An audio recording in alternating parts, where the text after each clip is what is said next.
Hello everyone. आज का ये वीडियो उन लोगों के लिए है जो अपना एक मिनी स्टोर, अपनी मिनी सुपरमार्केट खोलने का प्लान कर रहे हैं, या अगर आप भी अपनी मिनी सुपरमार्केट चला रहे हैं तो आई एम श्योर ये वीडियो आपके लिए भी बहुत हेल्पफुल होगा। यहाँ पर मैं क्लियर कर दूं कि मिनी सुपरमार्केट से मेरा क्या मतलब है। अगर आपका store near about 1500 square feet के अप्रॉक्सीमेट एरिया में अगर आप खोलने का प्लान कर रहे हैं या आप चला रहे हैं तो ये वीडियो आपके लिए होगा। उससे बड़े एरिया के लिए, बिग सुपरमार्केट के लिए अगर आप प्लान कर रहे हैं तो शायद ये वीडियो आपके इसी काम का नहीं है। इस वीडियो में हम बात करेंगे 3 ऐसी कॉमन मिस्टेक के बारे में जो आपको अपनी मिनी सुपरमार्केट खोलने के टाइम पे बिल्कुल भी नहीं करनी है। और आम तौर से ये 3 मिस्टेक हमने पर्सनली ऑब्जर्व करी हैं जब भी हम किसी भी एक मिनी सुपरमार्केट ओनर से बात करते हैं जो प्रॉब्लम फेस कर रहे हैं। तो कहीं ना कहीं इन 3 गलतियों से ही वो जूझ रहे होते हैं, अपनी प्रॉब्लम को सॉर्ट आउट करने की कोशिश कर रहे होते हैं। मिस्टेक नंबर 1, आम तौर से ये देखा गया है कि जब कभी भी कोई ओनर अपनी मिनी सुपरमार्केट खोलने का प्लान करता है तो ये चाहता है कि वो अपनी मार्केट में, अपने स्टोर में ज़्यादा से ज़्यादा प्रोडक्ट रख सके, ज़्यादा से ज़्यादा वैरायटी वो रखने की कोशिश करता है। अदर कैटेगरी के बहुत सारे प्रोडक्ट अपनी मिनी स्टोर में रखने का प्लान करते हैं और लोग रखते भी हैं।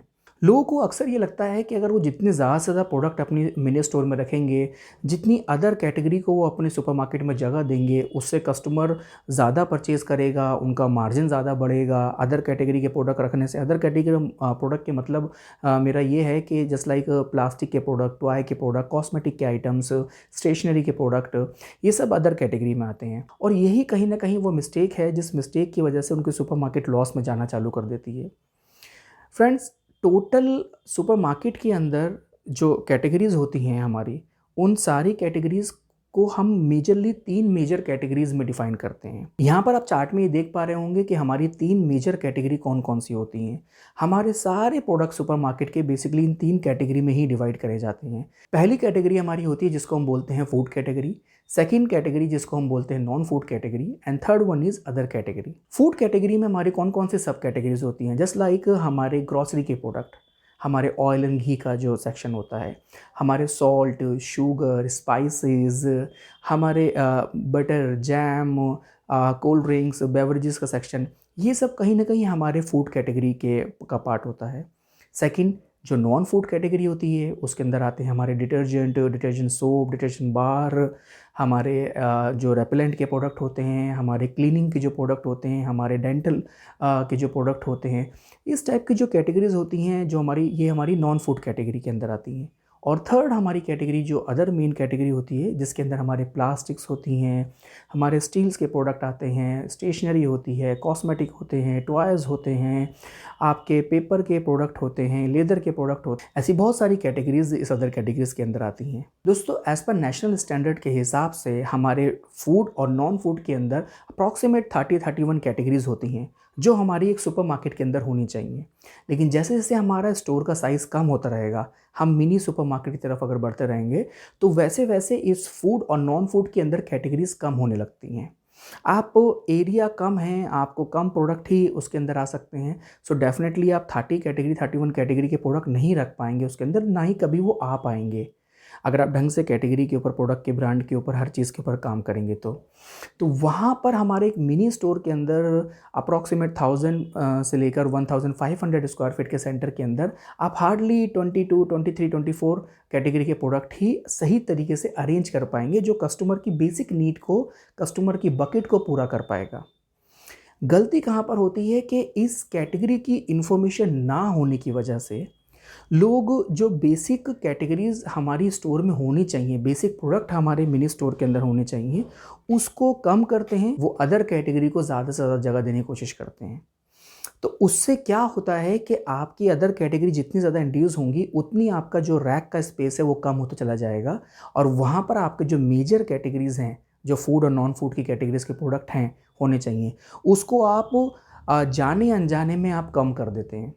इसका नतीजा ये होता है कि जब कस्टमर शॉपिंग करने आपके सुपरमार्केट में आता है तो अगर वो लिस्ट लेके आया है 10-20 प्रोडक्ट की, और उसमें से उसको प्रोडक्ट जो उसकी बेसिक नीड के प्रोडक्ट हैं जो ऑब्वियसली उसे चाहिए, वो जब नहीं मिलते हैं तो वो अल्टीमेटली आपके जो अदर कैटेगरी के प्रोडक्ट आपने रखे थे सेल होने के लिए हाई मार्जिन की वजह से, वो भी सेल आउट नहीं होते हैं। और ये एक इकलौता एक ऐसा रीज़न है इस मिनी सुपरमार्केट के अंदर, मैं कहूँगा सबसे बड़ा एक ऐसा रीज़न है मिनी सुपरमार्केट को, जो कि लॉस में ले जाने के लिए या सेल को कम करने के लिए काफ़ी रहता है। यहाँ पे हो सकता है बहुत सारे लोगों के ये सवाल हो कि सर अगर हम छोटे स्टोर में कैटेगरीज़ को कम कर देंगे, हम अगर अदर कैटेगरी को नहीं रखेंगे, तो फिर हम उससे मार्जिन कैसे निकाल पाएंगे, हम सेल को कैसे बढ़ा पाएंगे। देखिए, अगर आपने कैटेगरीज़ को सही तरीके से अरेंज करा है, आपने प्रोडक्ट का सिलेक्शन सही तरीके से करा है, जो कि छोटे स्पेस के लिए सबसे ज़्यादा इम्पॉर्टेंट काम हो जाता है, क्योंकि जितना आपका एरिया छोटा होगा उतना आपका प्रोडक्ट असॉर्टमेंट के ऊपर ज़्यादा ध्यान जाना चाहिए। आपको प्रोडक्ट की रिसर्च के ऊपर, प्रोडक्ट की पार्टिकुलर क्वांटिटी के ऊपर बहुत ज़्यादा काम करना चाहिए। तो अगर आपने इसके ऊपर काम करा है और कस्टमर की नीड के हिसाब से आपने मेजर कैटेगरीज़ को जगह दी है जो कि एक्चुअल होनी चाहिए, तो आपके मार्जिन भी बढ़ते हैं, आपकी सेल भी बढ़ती है, आपके एक्सपेंसेस भी कम होते हैं, क्योंकि everything is totally depend upon the sale. और सेल तभी होगी जब कस्टमर आएगा और उसकी बकेट साइज़ जो है वो उसकी बढ़ेगी और कस्टमर की बकेट के प्रोडक्ट फुल जो उसके रिक्वायरमेंट है वो उसे आपके मिनी स्टोर पे मिलेंगे। तो ये बड़ी सिंपल सी कैलकुलेशन है। आप ये देखिए, अगर आपको ऐसा लग रहा है कि आप अदर कैटेगरी के प्रोडक्ट रखेंगे जिसमें मार्जिन 50% 100% करीब का आपको लग रहा है कि आपको होगा, और वो अगर बिकेंगे, कम क्वान्टिटी में बिकेंगे, तब भी आपको मार्जिन देके जाएंगे, लेकिन वो कब बिकेंगे? क्योंकि आपके स्टोर पे कोई कस्टमर प्लास्टिक का जग लेने नहीं आएगा, आपके स्टोर पे कोई कस्टमर एक टॉय लेने नहीं आ रहा है। आपका जो स्टोर है वो रिप्रेजेंट कर रहा है ग्रॉसरी स्टोर को, वो रिप्रेजेंट कर रहा है लोगों के बेसिक प्रोडक्ट की नीड को फुलफिल करने वाला स्टोर। तो कस्टमर की मेन प्रेफरेंस आपके सेंटर पे आने की जो होगी वो ग्रॉसरी की होगी। सो जब तक कस्टमर को उसकी बकेट के हिसाब से प्रोडक्ट मिलते रहेंगे, ग्रॉसरी एफएमसीजी के सारे प्रोडक्ट उसको मिलते रहेंगे food non food item category के अंदर, तो फिर वो कहीं ना कहीं आपकी अदर कैटेगरी के प्रोडक्ट को भी पिक करना चालू करेगा। लेकिन अगर आपने उसकी फूड और नॉन फूड की कैटेगरी के अंदर रेंज को कम कर दिया है, आपने उसकी बेसिक नीड के प्रोडक्ट ही कम कर दिए हैं, तो फिर अल्टीमेटली वो अदर कैटेगरी के जो प्रोडक्ट हैं वो भी आपकी सेल डाउन हो जाएगी और वो आपको किसी भी तरीके से प्रॉफिट नहीं देंगे। सेकंड सबसे बड़ी गलती जो मिनी सुपरमार्केट को खोलने के टाइम पे लोग करते हैं वो है सॉफ्टवेयर का फाइनलाइजेशन। देखिए, आम तौर से देखा गया है जब कभी भी लोग अपनी मिनी सुपरमार्केट खोलते हैं या जो सुपरमार्केट को चला रहे हैं, उन्होंने सॉफ्टवेयर को गलत तरीके से चूज़ करा है। सॉफ्टवेयर का सही फाइनलाइजेशन करना, किस सॉफ्टवेयर की हमारे सुपरमार्केट के लिए ज़रूरत है, उसे हमें कितने प्राइस पे लेना है, और सबसे इम्पोर्टेंट उसको यूज़ कैसे करना है, उसको इम्प्लीमेंटेशन में कैसे लेके आना है। जनरली लोग क्या करते हैं कि जो उनका कैश काउंटर होता है जहाँ पर कंप्यूटर सिस्टम लगा होता है, उसी सिस्टम से ही वो डाटा एंट्री का काम भी करते हैं। मतलब जो भी प्रोडक्ट सुपरमार्केट में आए हैं उसको सिस्टम में एंट्री करने के लिए वो सेम कंप्यूटर का यूज़ करते हैं जो कंप्यूटर उनका कैश काउंटर पर रखा होता है, जिसकी वजह से सबसे ज़्यादा प्रोडक्ट की मिसमैच और एंट्री के अंदर मिसमैच वाले जो सीन हैं वो क्रिएट होते हैं। अगर आपका छोटा सेंटर भी है, 1000 स्क्वायर फीट का, 1500 स्क्वायर फीट का, या 1000 से कम भी अगर आपका एरिया है, तब भी आप कोशिश करें कि आपके पास एक छोटा सा सेपरेट एरिया ज़रूर हो जहाँ पर एक सेपरेट सिस्टम रखा हो आपकी डाटा एंट्री के लिए, जो आपका मेन सर्वर कहलाता है। अगर आपके पास वो सेपरेट एरिया है तो आपका जो भी प्रोडक्ट सुपरमार्केट में आएगा वो पहले वहाँ जाएगा, वहाँ पर उसके अंदर एंट्री होगी प्रॉपर तरीके से, फिर वो शेल्फ में लगेगा और फिर वो बिलिंग पे आना चाहिए। ये एक प्रोसेस है जो हमें अपने सुपरमार्केट के अंदर, मिनी स्टोर के अंदर फॉलो करना चाहिए। लेकिन इसका उल्टा क्या होता है कि एक तो आपके पास सॉफ्टवेयर गलत तरीके से चूज़ करा है आपने, आपके उसके फीचर वगैरह आप जनरली लोग देखते नहीं हैं, उसकी प्रॉपर इन्फॉर्मेशन भी नहीं है कि वो इम्प्लीमेंटेशन कैसे उसको यूज़ करना है, और फिर अगर सेम काउंटर से ही आप बिलिंग काउंटर से उसकी एंट्री कर रहे हैं, सो आप एंट्री कर रहे हैं, बीच में कोई कस्टमर आया, उसकी आपने फिर बिलिंग करी, फिर दोबारा आपने एंट्री करनी चालू करी, इसी बीच में कोई और कस्टमर आ गया या आपको कुछ काम आ गया, तो वो एंट्री जो है वो बीच में रह जाती है, वरना उसके अंदर बहुत ज़्यादा गलतियाँ होती हैं। इस चीज़ को सॉर्ट आउट करने का बड़ा सिंपल तरीका है जो मैंने बताया, एक सेपरेट कंप्यूटर आप रखिए बैकएंड पे। बहुत ज़्यादा बड़ी जगह नहीं चाहिए, बहुत छोटी सी जगह भी हो तो भी चलेगा, सिर्फ एक कंप्यूटर टेबल वो रखने की जगह हो, ताकि आपकी ये एंट्री वाला सिस्टम जो है ना ये पूरा प्रॉपर तरीके से आपका काम हो सके। दूसरा इसका नेगेटिव इम्पैक्ट ये पड़ता है कि अगर आप सेम काउंटर को यूज़ कर रहे हैं जहाँ से आप बिलिंग करते हैं अपनी प्रोडक्ट डाटा एंट्री के लिए, सो जो कस्टमर अगर आपका आ रहा है बिलिंग करवाने के लिए, उसके ऊपर भी इसका सही इंप्रेशन नहीं पड़ता है।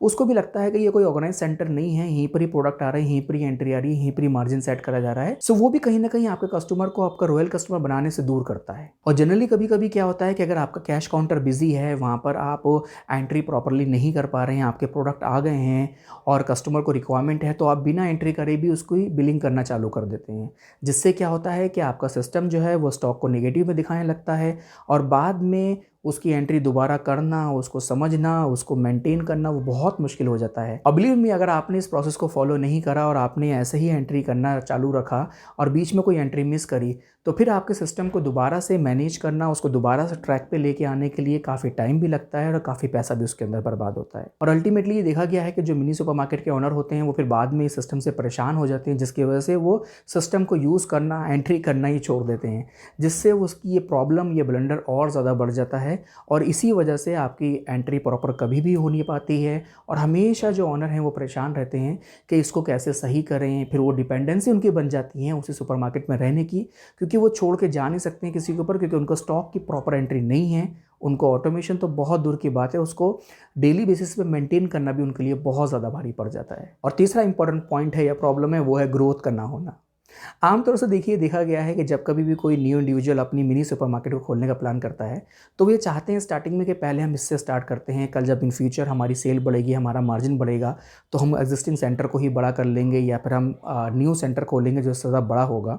और इन्फॉर्मेशन ना होने की वजह से, जो हमने अभी गलतियाँ बताई हैं उसको करने की वजह से, वो अपनी ग्रोथ को छोड़ देते हैं। फिर वो क्या करते हैं, वो डेली बेसिस पे जो फायर फाइटिंग काम होता है उसके ऊपर लग जाते हैं। और जनरली उनको इसका उल्टा करना चाहिए। अगर वो इस प्रॉब्लम में फंसे हुए हैं तो उनको उसकी प्रॉब्लम का सोल्यूशन की तरफ काम करना चाहिए। उनको ये देखना चाहिए कि कहाँ प्रॉब्लम वो फंसे हैं, ना कि उस प्रॉब्लम की डेली की फायर फाइटिंग जैसे कामों में अपनी एनर्जी वेस्ट करें। क्योंकि एज अ ओनर आपका काम डेली की फायर फाइटिंग में लगना नहीं है। आपका काम अपने मिनी स्टोर पर खड़े होकर बिल करना नहीं है। आपका काम अपने सेंटर की ग्रोथ को देखना है। आपका काम आपके बिजनेस की ग्रोथ को देखना है। आपका अप्रोच ये होना चाहिए कि आज आपने सेंटर खोला है, कल आप दूसरे सेंटर की तरफ कैसे बढ़ें। अगर उस सेंटर के अंदर कुछ प्रॉब्लम आ रही है तो उसका सोल्यूशन कैसे निकालें। सो अगर आप भी अपना मिनी सुपरमार्केट खोलने का प्लान कर रहे हैं या अगर आप अपना मिनी सुपरमार्केट चला रहे हैं और इन सब प्रॉब्लम को कहीं ना कहीं अगर आप फेस कर रहे हैं और इसका सोल्यूशन ढूंढने की कोशिश कर रहे हैं, तो इस नीचे दिए हुए नंबर पर आप हमसे कॉन्टैक्ट कर सकते हैं और इस टॉपिक के बारे में डिटेल में हमसे बात कर सकते हैं।